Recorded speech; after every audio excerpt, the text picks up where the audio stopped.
నాకు ఒకటే అనిపించింది, ఇందాక లోపలికి వెళ్ళి కూర్చుంటే నన్ను ఎంత సహకారం లేదంటే నాకే, as a deputy chief minister of Andhra Pradesh నాకే సహకరించాల. ఇక్కడున్న ఈ ఏమో పోర్ట్ అధికారులు, షిప్ అక్కడ స్టెల్లా అనే షిప్ ఉంది, పైకి ఎక్కాలి, దాన్ని ఒక దాదాపు 6 కంపార్ట్మెంట్స్లో దాన్ని ఏముంటుందని 6 కంపార్ట్మెంట్స్ 3 కంపార్ట్మెంట్స్ ఇది ఉంది. దాన్ని సీజ్ చేసి అక్కడ ఆఫ్ చేసాం. లోపలికి వెళ్ళి చెక్ చేద్దామంటే ఈ అనుకూలంగా లేదు మీకు పైకి ఎక్కడానికి అని చెప్పి అక్కడే తిప్పుతున్నాను నన్ను. ఇంత ఆబ్వియస్గా నాలాంటి వాడికి ఇంత ఆబ్వియస్గా అందరూ చూస్తుండగా, అంటే దీని వెనక ఎంత డీప్ రూటెడ్ నెట్వర్క్ పనిచేస్తాం మీ అందరికీ అర్థం. కొండబాబు గారు కూడా అదే చెప్తా ఉన్నారు, చూడండి సార్ ఎలా ఉందంటే అదే చెప్తా ఉన్నారు. నేను మీకు ఎప్పటి నుంచో మొత్తుకున్నాను సార్, ఇదే మీకు మీ దృష్టికి తీసుకొస్తుందని. ఇందాక మీకు చెప్పాను, కొండబాబు మనం కూర్చోబెట్టి మనం మెత్తగా ఉంటే సరిపోదు, మనం గట్టిగా మాట్లాడాలి దీని మీద మనం అందరం అని అది చెప్తా ఉన్నాను కొండబాబు గారికి.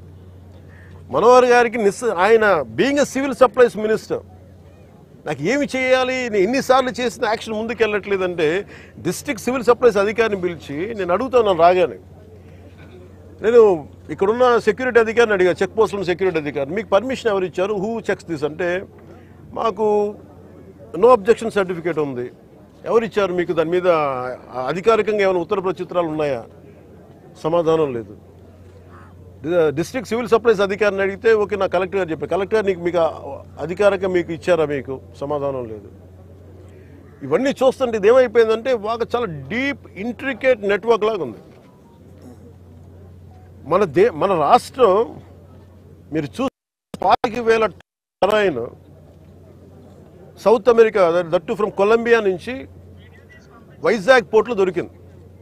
వైజాగ్ పోర్ట్లో ఇది గంజాయికి అడ్డా అయిపోయింది ఆంధ్రప్రదేశ్. నేను లోపలికి వెళ్ళి మాట్లాడి పైకి ఎక్కాలి అంటే తిప్పుతున్నారు, అక్కడే తిప్పుతున్నారు, వెళ్ళనివ్వట్లా.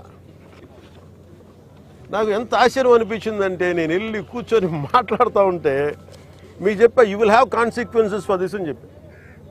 నేను మీకు తర్వాత వీడియోస్ కూడా మీకు రిలీజ్ చేస్తాను. లేదు సార్ మీకు రఫ్ సీ ఉంది మీరు వెళ్ళటానికి లేదంటే, నేను చెన్నై నుంచి వచ్చాను, నేను రఫ్ సీస్ నాకు నా ఫ్రెండ్స్ సీమెన్స్ చాలామంది ఉండేవాళ్ళు, చాలామంది స్నేహితులు నాకు మద్రాస్ పోర్ట్లో పనిచేసేవాళ్ళు. ఎప్పుడు సరదాగా తీసుకెళ్తే అలలు పడవలోకి వచ్చి మనకి టగ్ బోట్స్లోకి వచ్చి ఇంకా ఇలాంటి బోట్లోకి వచ్చి కొట్టే సమయంలో నన్ను తీసుకెళ్లేవాళ్ళు సీమెన్. నాకు చాలా ఆశ్చర్యం అనిపించింది. అలాగే సార్ వింటున్నా వీళ్ళు కథలు ఏం చెప్తాను, అలా వింటా ఉంటే మళ్ళీ పక్క ఎదురుగా షిప్లో ఈ చిన్న బోట్లు వేసుకొని మనకి ఈ టైర్లు కట్టుకొని ఒక 2 పెట్టుకొని వాళ్ళకి దింపుకుంటా మన ఎగుమతి చేసుకుంటా ఉన్నారు. నేను వాళ్ళు చూపించాను, you are doing it in very obvious way. మీ సీఈఓ ఎవరు, ఏదో సీఈఓ పేరు చెప్పారు, దీనికి ఓనర్ ఎవరు, ఆ సీఈఓ లేడు ఇక్కడ, ఓనర్ ఎవరు అంటే ఇద్దరు పేర్లు చెప్పారు. వన్ ఈజ్ ఏదో అరబిందో వాళ్ళదంట.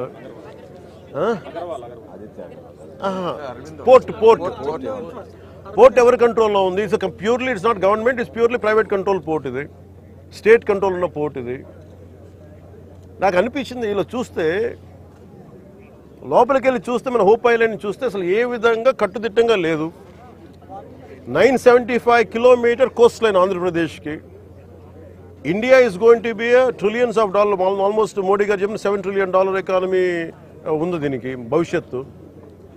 ప్రపంచ దేశాలు మనల్ని ఎదగనిస్తాయా లేదా, మన బలహీనతలు ఏంటని చూస్తారు. ఆంధ్రప్రదేశ్ కోస్ట్ లైన్ మనకు ఎంత బలమో అది మనకంత బలహీనత కూడా.